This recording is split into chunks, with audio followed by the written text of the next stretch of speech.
The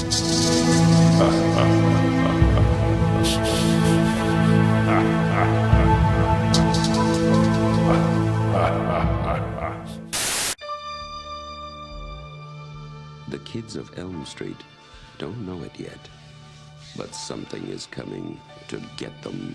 No one knows where it came from or who it will visit next. No! She's the only one who can stop it. If she fails, I'm your boyfriend now, Nancy. no one will survive. From Wes Craven, a new masterpiece in fantasy terror, Nightmare on Elm Street. I've been running this channel since early 2016, and for some reason, I've never gotten around to reviewing a Nightmare on Elm Street movie. Although I did make a top 10 Freddy kills of all time. You can watch that video later by clicking right up there. But never a singular movie out of the series, so let's go ahead and change that today. There's no other words to describe the original A Nightmare on Elm Street. The movie is groundbreaking. By 1984, as a society, we were already quite familiar with slasher flicks, thanks to movies like Friday the 13th and Halloween that came before it, among many others, but there was always something special, something unique about Nightmare on Elm Street. While characters like Jason and Michael Myers were silent, deadly stalkers, Freddy Krueger was in a league of his own. He really had a unique personality of his own, taking pleasure in stalking his victims, enjoying every second he could to bring them true terror, while using his own brand of dark humor.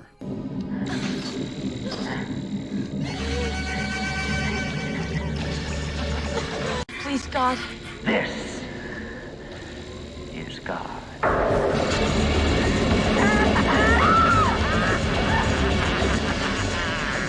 Not to mention, Freddy gets you when you're at your most vulnerable. Jason might wait until you're taking a dump to come get you, but Freddy would come after you while you're sleeping, through your dreams. This idea was so terrifying back in the day, nobody had really done that yet. And I still remember watching these movies as a young child. My older sister would be in high school at the time, so she'd stay up late in the living room watching all these horror movies. Nightmare on Elm Street would come on. And then shortly after, she'd be asleep, and once I realized I was the only one left in the entire house awake, I'd be shitting my pants. I did not want to go to bed. My imagination would start going wild, and I remember one specific, very vivid nightmare that I had as a child that I never have forgotten, where Freddy was chasing me throughout my school, and no matter where I went, I couldn't get away from him.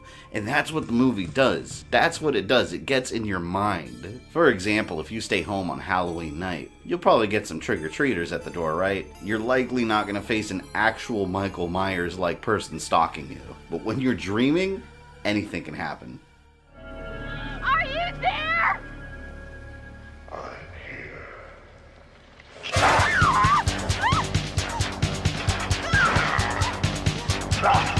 The dream world doesn't always make sense, and Nightmare on Elm Street represents that well, with random things happening, like at the beginning of the movie when Tina's dreaming and a random sheep pops up. You never know what's quite real and what's your imagination when you're dreaming, and the pieces don't always fit together right. Kind of like watching a movie out of order almost. So we're going to take a deep dive into this movie today, and we're also going to learn how Wes Craven came up with this craziness. But before we do that, I'd like to go ahead and introduce my Patreon page. If you'd like to support the channel and allow me to continue creating content like this for all time, you can become a patron for as little as $1 a month by clicking on the link in the description or heading over to patreon.com/GamerThumbTV. And for their continued support, I'd also like to thank my current patrons and channel members listed in the description. Let's get into it.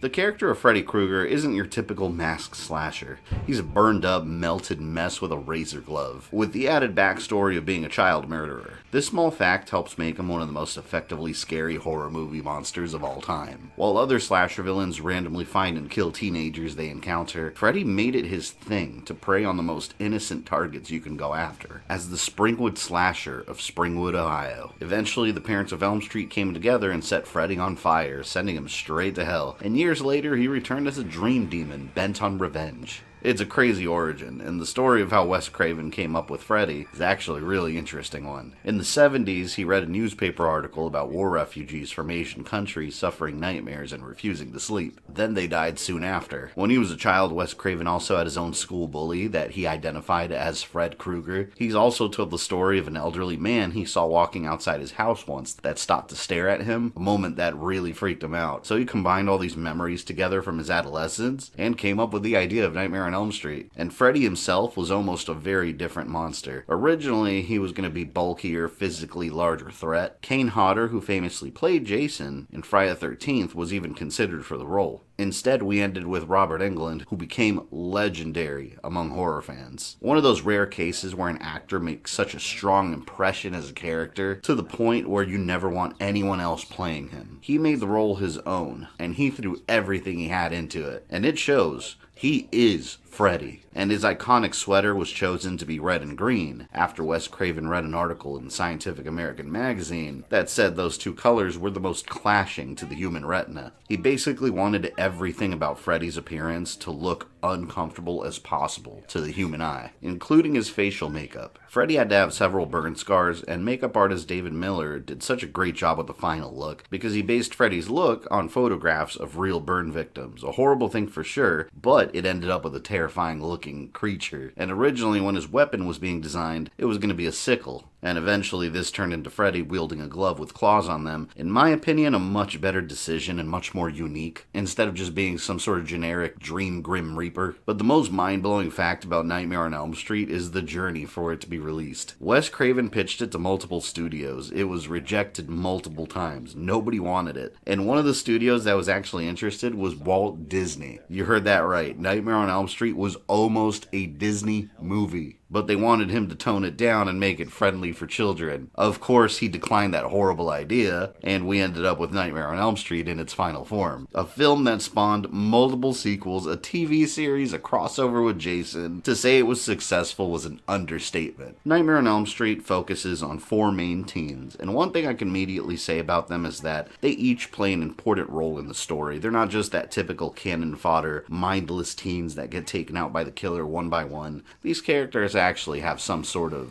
importance to them, not just teens that have 1 or 2 lines and then get taken out. Right at the beginning, they borrow a card from Alfred Hitchcock's Psycho, where you think the main character is the first girl you see, Tina. They make it seem like the story's going to revolve around her. She has a horrible dream, and it's the first teen to encounter Freddy. One thing the movie does so well in these dream sequences is that when you don't see Freddy, you still feel Freddy. You know he's there somewhere. You hear him making noises in the background, you hear him breathing. He is coming to get you.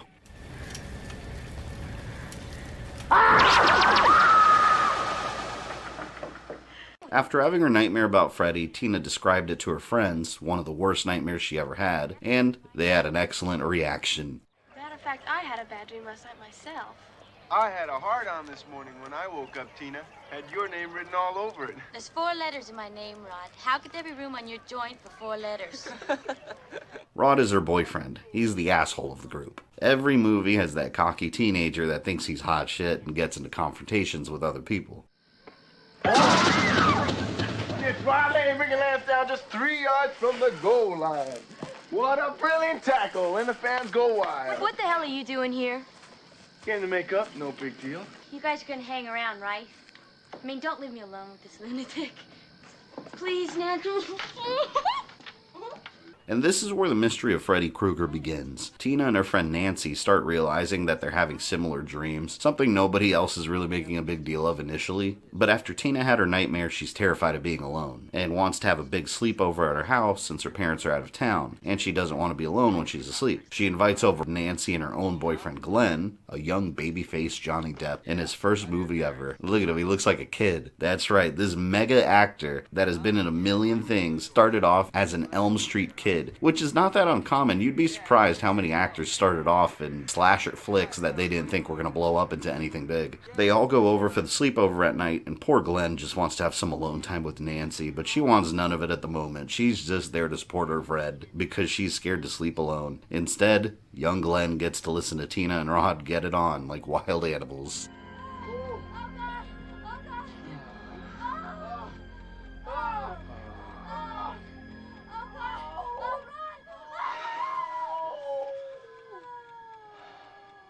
reality sucks. And then Tina falls asleep and goes into another dream. I can't express how perfectly done all these dream sequences are. You never know right away if these characters are dreaming, since it seamlessly transitions them from being awake to being in the dream world. So it's kind of like actual dreams. You know, you lay down, you close your eyes, and when you're dreaming, you don't necessarily think to yourself, okay, the dream started. You just find yourself in this new world, and it takes you a moment to kind of realize that it's not real. Such a unique way to bring these characters face to face with the monster, and oh boy, does she come face to face with him.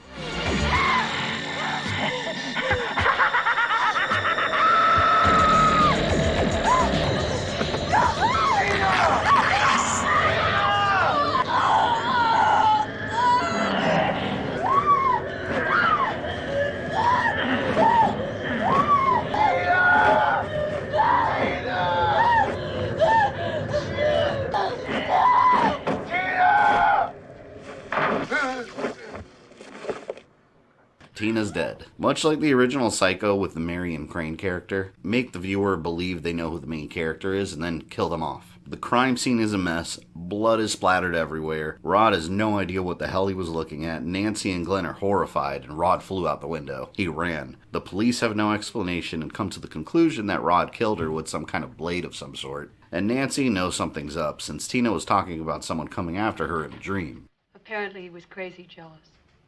Nancy said they'd had a fight. It wasn't that serious. Maybe you don't think murder is serious. How can you say I don't take her death seriously? Nancy gets ready to go to school the next day, and I understand she's been through a lot. Her friend just died after all, but her mom is encouraging her to stay home from school.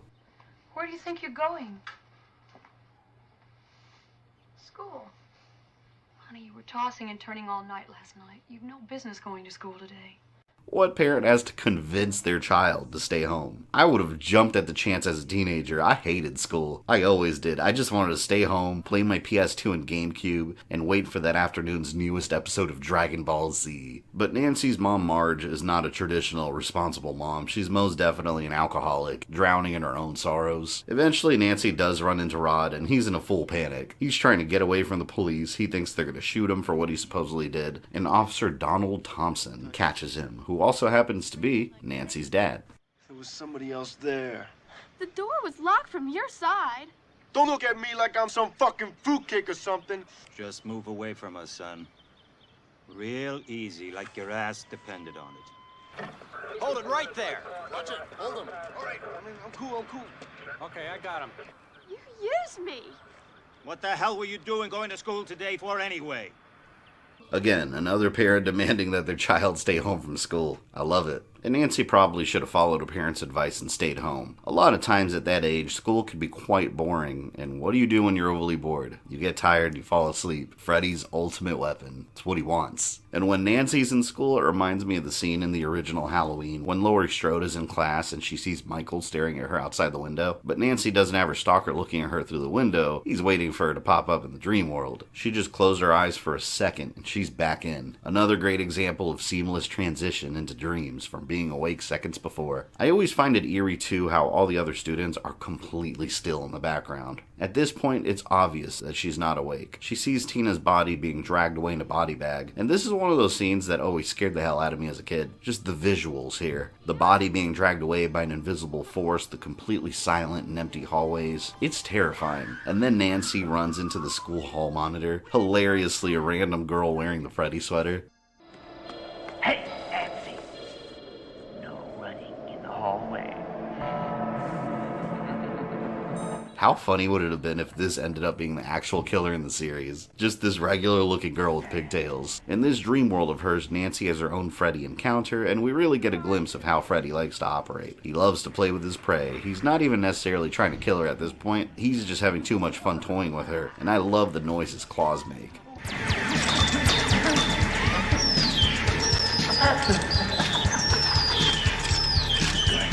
Come to Freddy.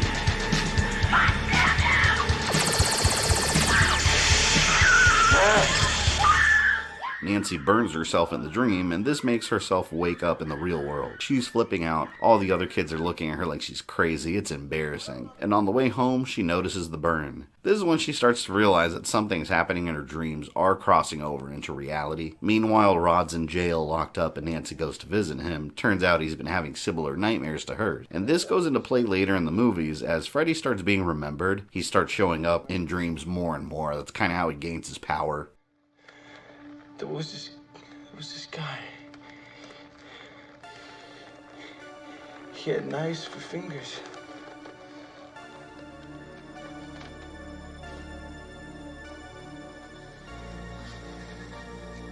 Now with Freddy on the mind, Nancy falls asleep again. And this time she falls asleep in the bathtub. And I've taken long baths before. How people ever fall asleep in there, I don't know. I'd be too afraid of drowning. I could never fall asleep in a bathtub. And well, Nancy should be too.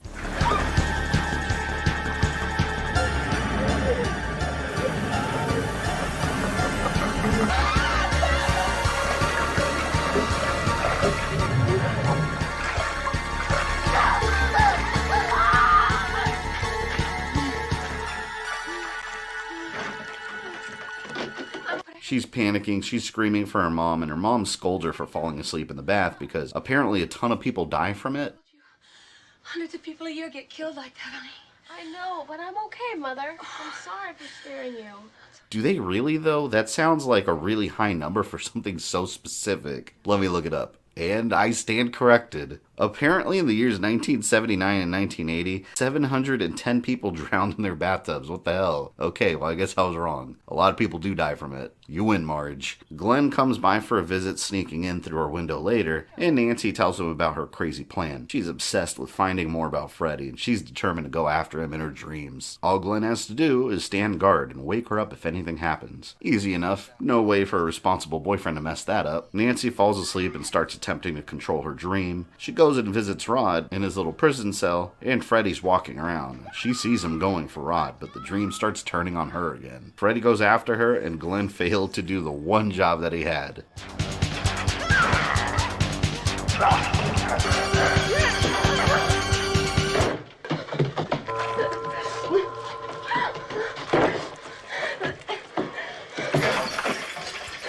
This is just a dream. He isn't real. He isn't real.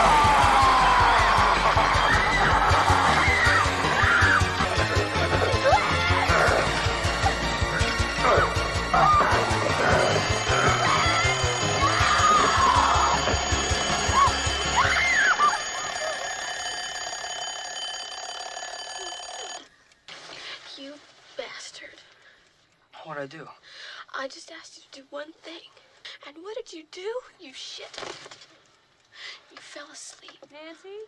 I understand she's mad, but I mean, give the guy a break. I'm sure he wasn't aware that some kind of serial killing dream demon was actually attempting to murder his girlfriend. It sounds a bit far-fetched. Freddy was unable to get Nancy, but she saw in the dream that he knows where Rod is, and he would make a much easier target. Asleep in a jail cell with nowhere to run. Hey!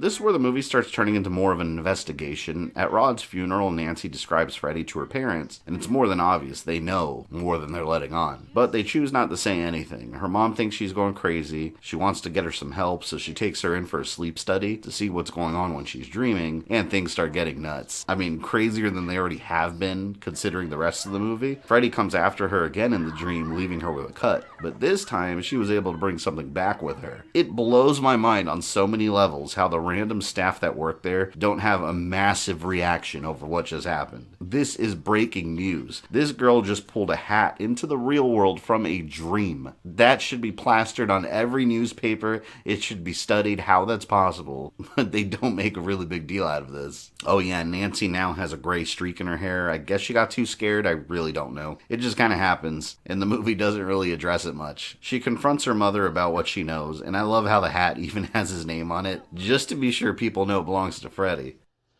Give me that damn thing. It even has his name written in it. Fred Krueger, Mom. Fred Krueger. It's like back in the Super Nintendo games when kids would ruin their game cartridges by writing their names all over it with permanent marker. You go to the flea market, get a bunch of cheap games, and half of them have the name Kevin plastered all over them. From here on out, Nancy's on a warpath. She's determined that she isn't crazy, and she wants to bring Freddy down. Her mom comes clean and reveals the truth behind Freddy. When he was alive, he killed 20 kids in the neighborhood before he was arrested, but he was released due to a technicality, so the parents of Elm Street took matters into their own hands. They set Freddy's place on fire and burned him alive. She even kept Freddy's glove almost as if it were a trophy, so she's convinced that what Nancy is telling her is impossible. Freddy is dead. Glenn gives her some advice about taking control of her dreams and take away the monster's power, but Nancy's been studying booby traps and anti-personnel tools. She wants to go home alone on his ass, but first she needs to get him into the real world, just like she was able to with the hat. And she tells Glenn her crazy ass plan. She's gonna get into her dreams, grab Freddy, and pull him into the real world. Then all Glenn has to do is knock him out. Just give me some help nailing the guy when I bring him out. Bring him out of what? My dream. Your nutty's a fruitcake. I love you anyway. Then you won't mind cold cocking this guy when I bring him out. What? You see me struggling, so you wake me up. We both come out, you whack the fucker, and we got him. Are you crazy? What a horrible position to put someone in, making them responsible for attacking Freddy physically. This poor kid. His role escalated from just waking her up if she was in trouble while she was sleeping to attacking a dream demon. But Freddy's not stupid. He knows she's up to no good. Glenn made the mistake of falling asleep. Again. Whatever you do, don't fall asleep.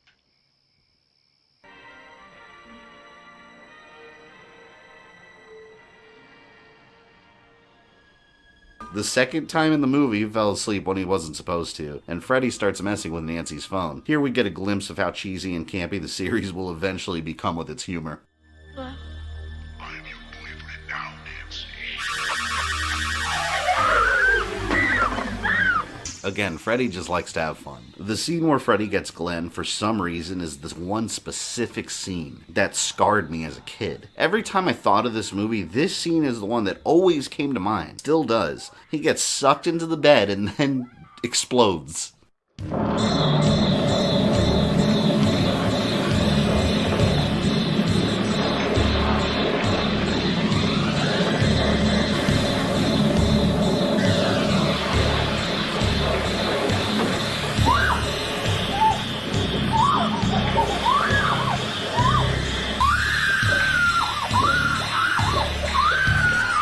Nancy decides to go after Freddy finally and enacts her plot to catch him. She begs her dad to come to her at an exact moment to catch the Springwood Killer. She's completely ready. So ready that when Freddy appears in her dreams again, she shits her pants.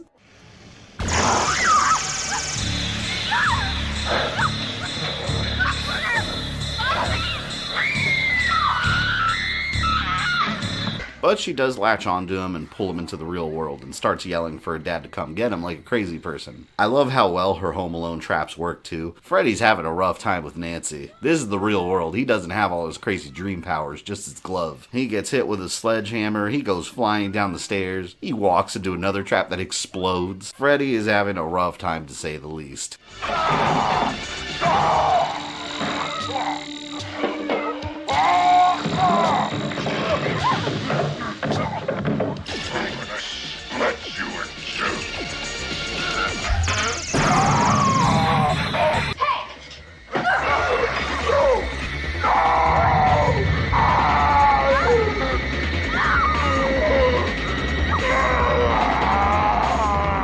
Freddy's on fire, and in a panic to get a victim, he runs upstairs, while engulfed in flames, to get Nancy's mom, and take some direct revenge, and this is really weird. I guess her mom burns up and Freddy takes her away with him. She just kind of vanishes into her sheets, and then Nancy and her dad just kind of stare.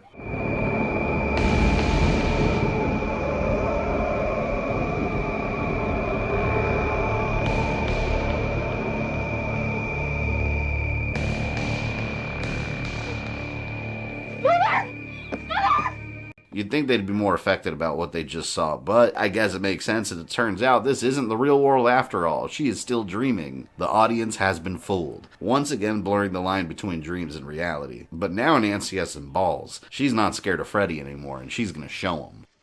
It's too late, Krueger. I know the secret now. I take back every bit of energy I gave you. You're nothing. You're shit.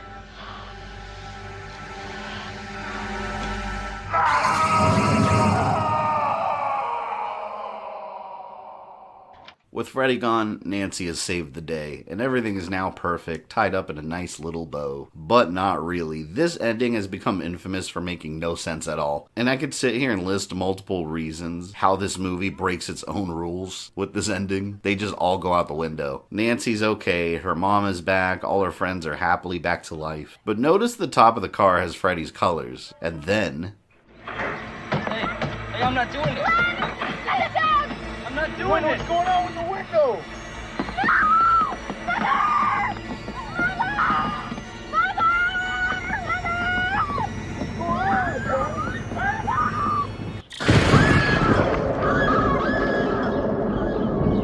The major fan theory is that Nancy never actually woke up, and even the ending of this movie is a dream, so that must mean that Freddy won and got her. Except that she appears as a character later in the series, and we know she was successful in defeating Freddy, and this was never addressed. So explain it however you'd like. The real behind-the-scenes story is that Wes Craven was forced to add in this scene to leave an option for a sequel open. It was completely a studio decision. This is what it looks like when studio executives meddle in something they shouldn't be meddling in. The alternate ending was actually to have Freddy driving the car, but overall that was kind of stupid and way too campy for the tone of this specific movie, so instead Wes Craven settled to make the car Freddy colors. Oh, and by the way, I love when her mom gets pulled through the window. It's obviously a blow-up doll. It's amazing. Just look at that. And that's the original Nightmare on Elm Street, an absolute legend of a movie that sets out to do something unique. And it succeeds at every level. It's Halloween time. Do yourself a favor and go watch it again. Catch you guys later.